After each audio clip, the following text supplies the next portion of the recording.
thinks about that point in the movie, you know, where everybody's lost all hope. Do you know what I mean? And we've got these fucking great beasts stalking us.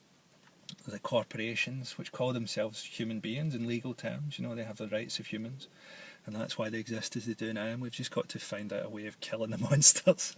The British people built the post office with their taxes over the years. The British people built the hospital system since the end of the war for decades with their blood, sweat, and tears. They built the education system. They built the rail system. They built the transportation system with all their jobs and their tax money, and now it's being those cash-generating assets are being transferred to private enterprise.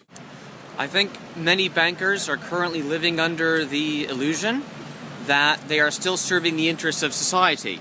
In the words of a certain executive, they believe they're doing God's work.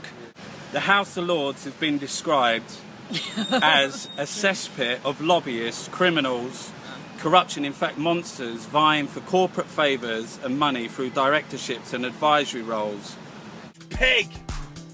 Where's Daddy's pig? Daddy's got a pig! This is Daddy's pig! These fucking wretches fucking...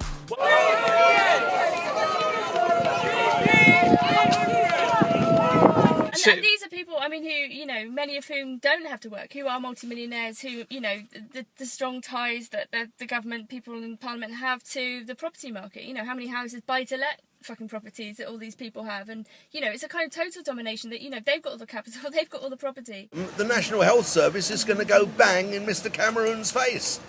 He won't notice, he's brain dead. Well, if you want to get away with a crime, what's your first thing that you do? You get yourself an alibi and you point the finger at someone else. That's what they're doing. They're getting away with the biggest rip-off in the economic history of this country. We're here, we're at the Bank of England. Where's Daddy's pig? Where's Daddy's pig? Daddy's pig's in there. So this issue isn't new. But the problem is it's casting in a sort of post-World War II, all these brown people from countries we've got no idea why we have a connection to came here.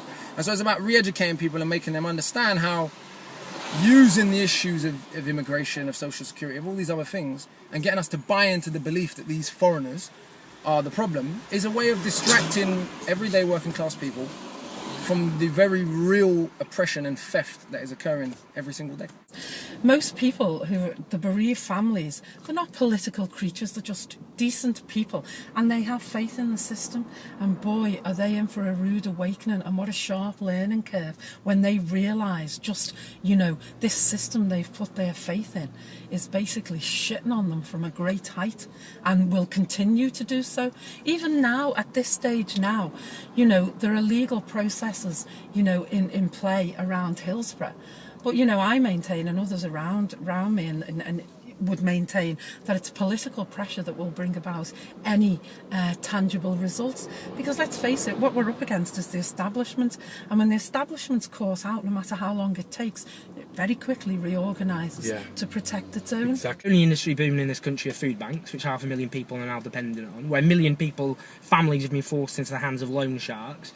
I think, like you said, people in the government, people up in high places that are doing things right now, it's like they're doing it from a heartless point of view. They've got no, I don't like when you say things like, oh, they're moving public money to private pockets, or they're doing this and that. I think whoever these people are, what do they think of the future, or do they know what's happening, what's going to happen in the future, or what? What do they think is going to happen by all the shit that they're doing now? What do they think is going to happen with it? You fucking click your hoos, you hairy goat-legged fucker! Listen to me, listen to me! Well, we've got to get across to people, the system stinks. Deserve to have terrible lives, deserve to be poor, and again, it's not just about poverty, it's about shame. This is a letter for David Cameron and his government. Ain't no fucking ambrosia, let me fucking tell you that. That is some fucking gone off, right fucking wing, curdled fucking yogurt, mate.